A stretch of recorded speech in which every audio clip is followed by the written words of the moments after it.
Today's a good day. I hope it's a good day for you as well. We are going to be discussing a game I had where I beat a 2700 plus Grandmaster.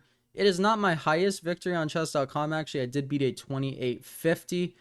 It is the person with the tag Honest Girl. I looked it up to see who it was, and people are saying it's Nigel Short. I find it very hard to believe I beat Nigel Short, but, and I don't have proof that it is Nigel Short, but they did beat Daniel Naroditsky. I saw that, so I beat someone who beat Daniel Naroditsky, and that's kind of a flex in my eyes. So today we're going to be looking over this game. My apologies, I was 2357 at the time.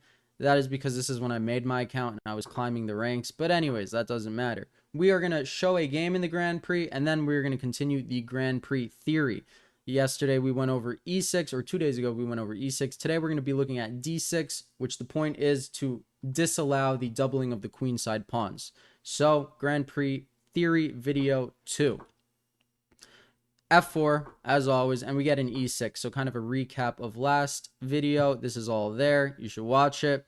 If they go d4, you would double up their pawns and go knight b1.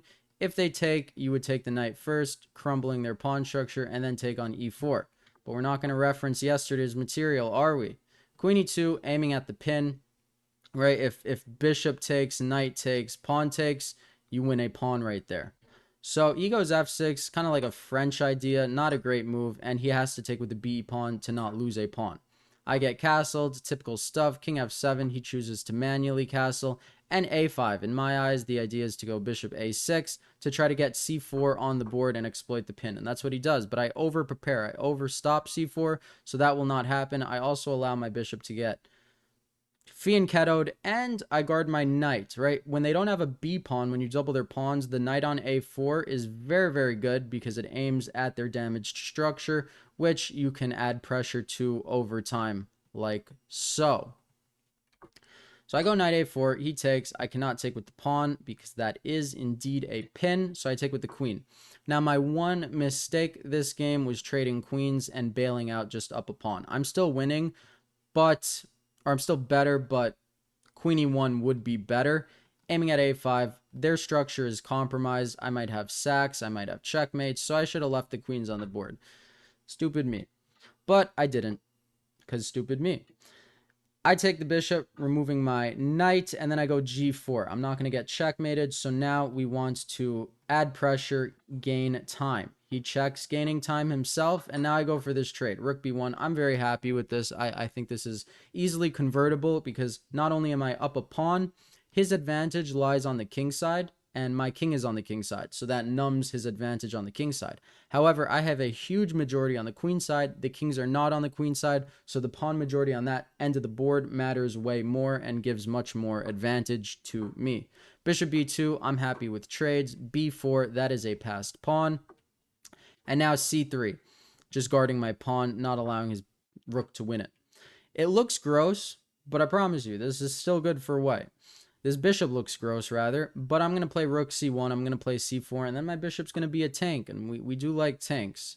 King f3, king's the best piece in the endgame. Centralize it, rotate your pieces over. h5, a good try, doubling up my pawns and trying to win it.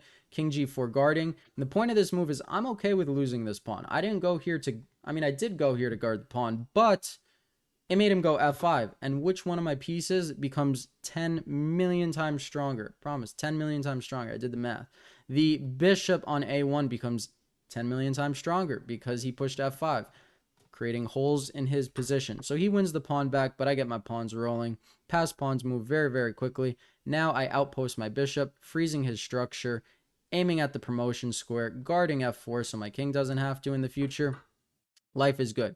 He goes g5 under time pressure. Now my bishop is so good. I wouldn't give this guy away for a rook. Guards the promotion square, guards h8, guards h2, just x-rays absolutely everything. And now we start pushing pawns because pushing pawns sometimes is good. I go king d2 to make sure I don't lose this pawn, and then no need to let the king in and get ladder mated or something like that. So I go rook g1, offering up a trade, and he resigns because if he declines the trade, I promote. If he accepts the trade, I still promote. So a cool game, I think, where I beat a 2700. Now let us get into the theory for today. I am going to have to adjust the screen, so bear with me. If you click off, that's fair because, it's fair.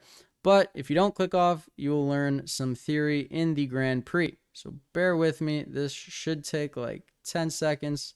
I'm technologically challenged, and I also don't care to edit because I believe my content is helpful. So let us begin. Today, we're going to be looking at removing the queenside knight, but not doubling their pawns. Arguably, definitely a better way to play against the Grand Prix, but still in equal position. So the reason they go d6 is they will meet bishop b5 with bishop d7. If they don't, you double their pawns. They had no point of going d6. Now, you could remove the knight right away, but I like to leave it here until they go a6. There is more theory to know, so maybe just remove the knight. But I like to castle and wait for them to go a6, soften up their queenside. Again, d3, you're going to see now how much of a systems-based opening this is. My thing is never go queen e1 until you remove the knight. So like even if they don't target your bishop, I would remove the knight at that point and then go queen e1 because you don't want to deal with this knight coming in and trying to fork you and bringing your queen back to d1 because then you can't attack on the king side, which is what we want to do. a4, kind of testing the waters, seeing which side of the board he's going to castle on. I do have a line where they castle queen side. We will go over that. And queen h4. When they're committed to the king side, commit your queen to the king side. There are nice checkmating patterns. Probably they're going to go e6 because a queen trade would help the defender, and we are the aggressor. So we want to try to avoid a queen trade unless you're up a pawn or unless you like endgames. f5. So what I would say in the Grand Prix is over time, you guys are going to get better at whether to go e5 or f5. I know that's what I struggled with in the beginning. When they have a pawn on e6 and g6 and they're castled, I like to play for f5 because it puts pressure on their king. And people don't like when their king's pressured in the opening or the middle game. So other times e5 is going to be good to like destabilize c5 or gain a tempo on the knight. But here you don't want to gain a tempo on the knight because then you offer a queen trade. And remember, we don't want a queen trade. So f5. I'm going to say e takes, and it's less about recapturing the pawn, more about applying pressure. His queen is stuck now. It cannot move because you would win the knight on f6. So he has a couple moves here. One is h6, giving the pawn back, but look at their king. It's not a happy camper. If they take, knight g5 is actually a forced mate. Why is knight g5 a forced mate? Do you see? Because their knight guards h7. Do you see how to dislodge the knight on h7? That would be with the rook. Rook takes knight, checkmate. They cannot stop that. The other option they have is if they go rook e8 instead of h6.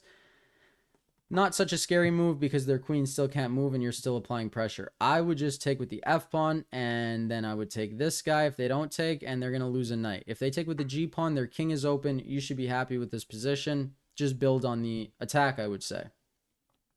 Now we're going to look at if they go bishop to g4. I never understood why people do this, but they do it, right? Pinning the knight, but it's not so scary.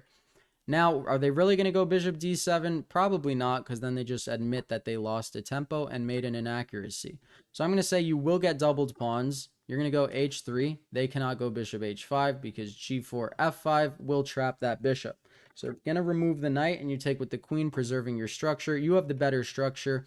And if they make like any pawn move, g6, e6, I would just go b3, bishop b2, d3, castles, rotate your rook over, play some chess.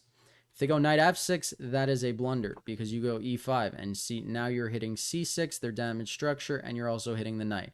The best they have is to lose a pawn. And if that's the best they have, you're doing pretty well.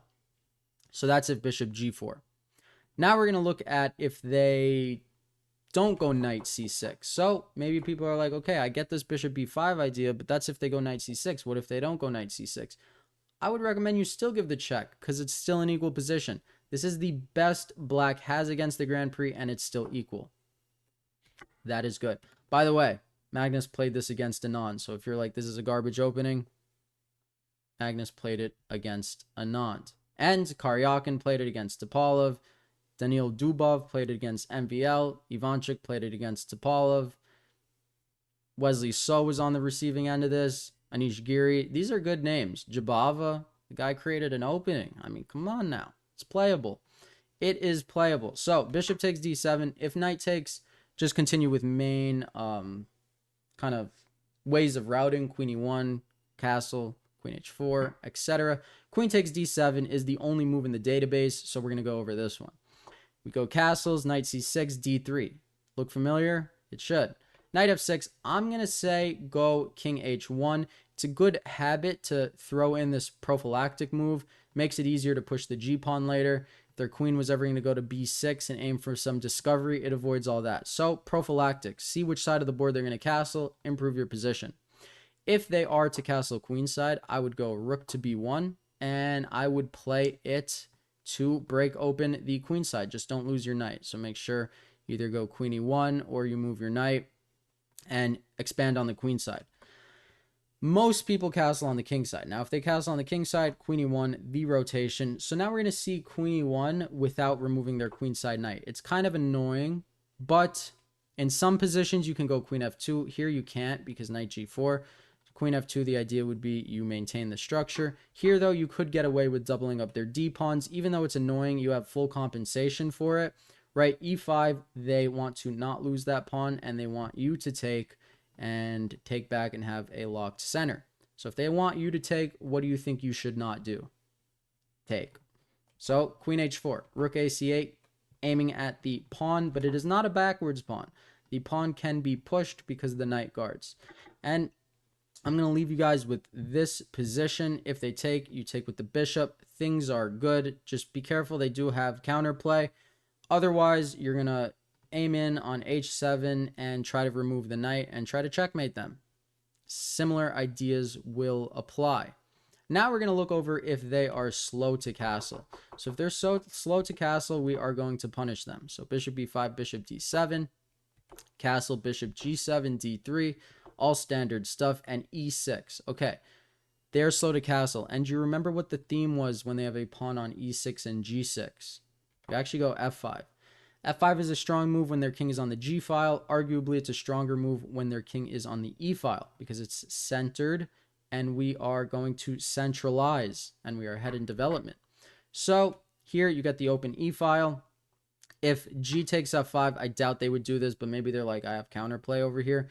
You are winning. Bishop to g5, knight ge7, and knight d5, exploiting the pin. And if they go f6, they weaken their king side. So here they're already losing. You're going to just apply pressure to the pin and win. I didn't even mean for that to rhyme, but it did. So that's good. If bishop takes f5, they preserve their structure. Bishop g5, common theme. Queen moves out of the way. Again, they're not going to go f6 with the pawn. They're not going to go f6 with the knight because they're just losing. So queen c7. Now d4 is a beautiful move.